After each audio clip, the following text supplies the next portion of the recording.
Welcome back, America. I'm Hugh Hewitt.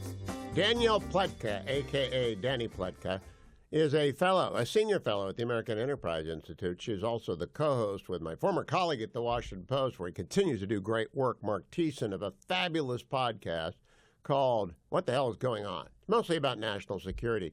Danny Pletka joins us. Hi, Danny. How are you? I'm great. How are you?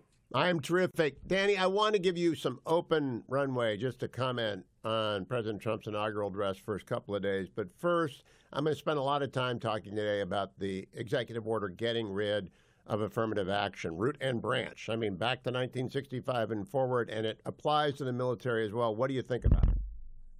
I think it's fantastic. You know, it's funny. Everybody has their own special window into these kinds of things. And for me, the window was when my kids applied to college. You know, kids don't think a lot about this kind of thing. And when my girls started to apply to college and they were excluded for reasons of sex, for reasons of religion, for reasons of belief, I began to realize through their eyes just how unjust this system was. Because, you know, we're used to it in the government, we're used to it in the workplace, we're used to it in academia. But for kids to see it, and, you know, when you would go and visit colleges, you would see kids segregate themselves in the orientation audience because they were thinking to themselves, some of us are going to get in on merit, and some of us are going to get in because of what we look like. And they would divide themselves up in the audience, looking warily and angrily at each other, realizing how unjust this was. It really was poignant. Now, Danny, I will spend a lot of time unpacking this for my con law students. But the bottom line, Bill Shambra, who you probably know over at Hudson, Bill explained it long ago when I was running a OPM, and I was the last guy left in the Reagan administration running OPM. And he explained, Hugh, if you have a quota, somebody doesn't get in. The last person in doesn't get in because someone got in who wasn't better than them on merit. And it's unjust. And I've always thought that explains it all. We do not award benefits or inflict penalties based upon race, gender, ethnicity, country of origin, creed. It's just that simple. Do you think the left will give up? No, absolutely not. I mean, this is what we've seen. Again, just bringing it back to the place where we see it so crudely. We have seen that with the Supreme Court decision, universities have sought to find their way around the rejection of quotas, the illegality of quotas in sneaky ways, using sneaky questions. You know, I live in the state of Virginia. The University of Virginia did exactly that. The second that Supreme Court ruled, they changed their questions to ask their students to talk about a time when they felt discriminated against or a time when they felt alienated. But it was all coded language for the student to be able to share with the college without their specifically asking whether they were in fact a member of what the college thought should be a protected minority group. Now, the Coast Guard got the first blow of Thor's hammer with the dismissal of the commandant who made DEI its mission. Will the Pentagon as a whole, this is your sweet spot, military preparedness, lethality of the military. Will the military get this right away? Look, I think there are people, Hugh, you know this as well. I think there are people in the military who will 100% get it, who understand that the military has always been a great equalizer. It has always been a place where you were in the same uniform, you were a sergeant, or you were a captain, or you were a general, and that was who you were. It wasn't that you were, you know, General Latina or Latinx, or that you were, you know, Sergeant Black person.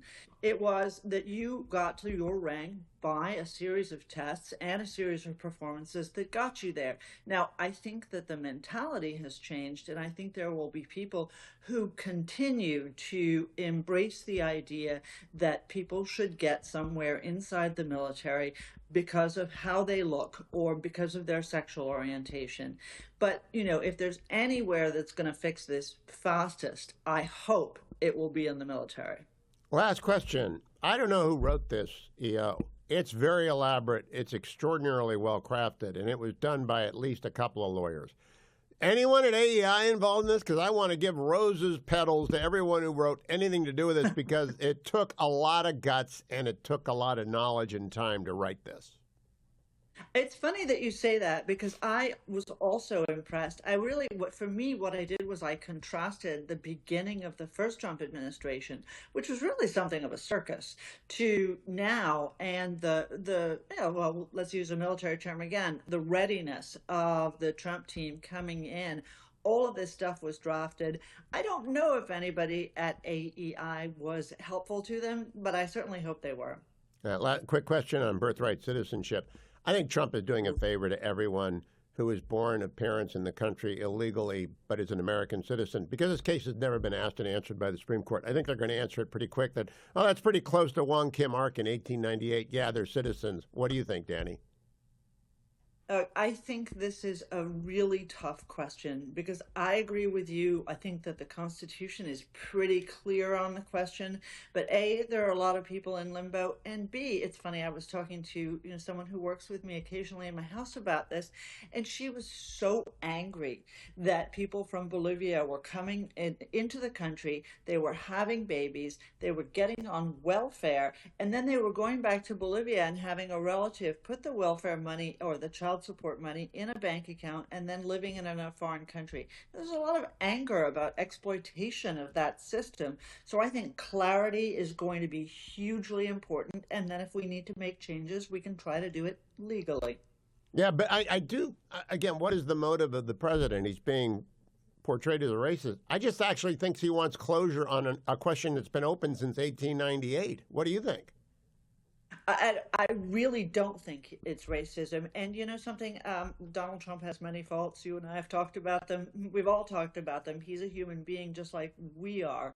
But birthright citizenship and birthright tourism is something that angers a lot of people. The main perpetrators of this, I suspect, are not necessarily Latinos and others, but actually, for example, a lot of Chinese people.